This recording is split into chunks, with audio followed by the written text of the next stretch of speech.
In 267, Vaisampayana said, "Meanwhile, those foremost of bowmen on the face of the earth, having wandered separately and ranged in all directions, and having slain plenty of deer and buffaloes, at length met together, and observing that great forest, which was crowded with hosts of deer and wild beasts, resounding with the shrill cries of birds, and hearing the shrieks and yells of the denizens of the wilderness, Yudhishthira said unto his brothers, These birds and wild beasts flying towards that direction, which is illuminated by the sun, are uttering dissonant cries, displaying an intense excitement. All this only shows that this mighty forest hath been invaded by hostile intruders. Without a moment's delay, let us give up the chase. We have no more need of game. My heart aches and seems to burn. The soul in my body, overpowering the intellect, seems ready to fly out, as a lake rid by Garuda of the mighty snake that dwells in it, as a pot drained of its contents by thirsty men, as a kingdom reft of king and prosperity. Even so doth the forest of Kamyaka seem to me. Thus addressed, those heroic warriors drove towards their abode on great cars of handsome make and drawn by steeds of Saindharva breed, exceedingly fleet and possessed of the speed of the hurricane. And on their way back they beheld the jackal howling hideously on the wayside towards their left.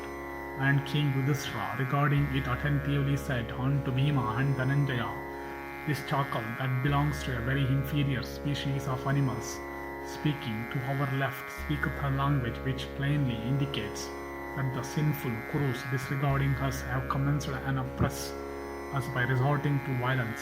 After the sons of Pandu had given up the chase and said these words, they entered the grove which contained their hermitage, and there they found their beloved one's maid, the girl Tatrayika, sobbing and weeping, and Indrasena then quickly alighting from the chariot and advancing with hasty steps towards her, questioned her, O king, in great distress of mind, saying, What makes thee weep thus, lying on the ground, and why is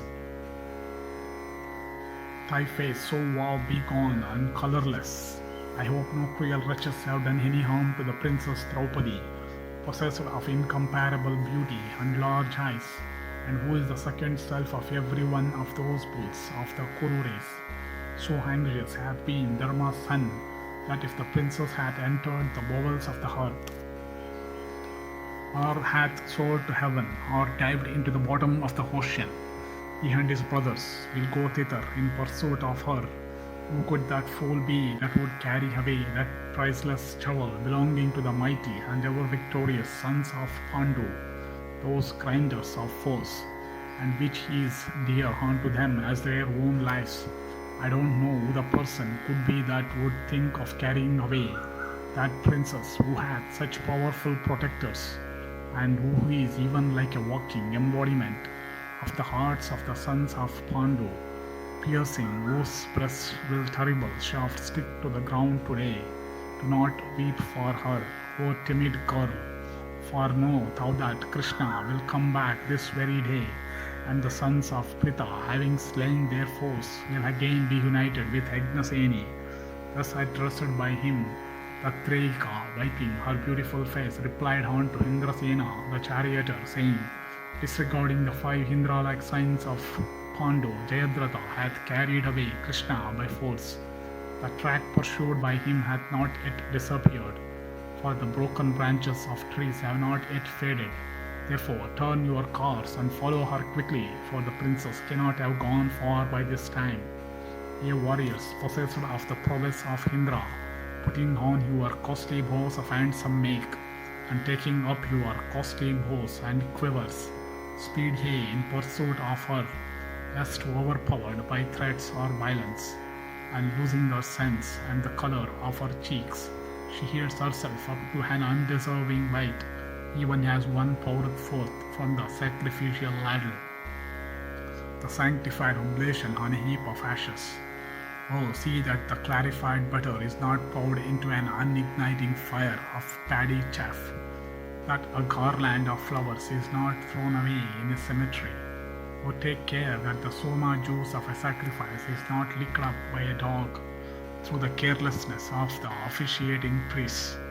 Oh, let not the lily be rudely torn by a jackal roaming for its prey in the impenetrable forest. Oh, let no inferior wight touch with his lips the bright and beautiful face of your wife, fair as the beams of the moon, and adorned with finest moss and the handsomest eyes, like a dog licking clarified butter kept in sacrificial pot. To haste, speed in this track, and let no time steal a march on you. This said, retire, good woman, and control thy tongue. Speak not this way before us. Kings or princes, whoever are infatuated with the possession of power, are sure to come to grief. Vaisampayana continued with these words. They departed, following the track pointed out to them, and frequently breathing deep sighs like the hissing of snakes, and twanging the strings of their large bows.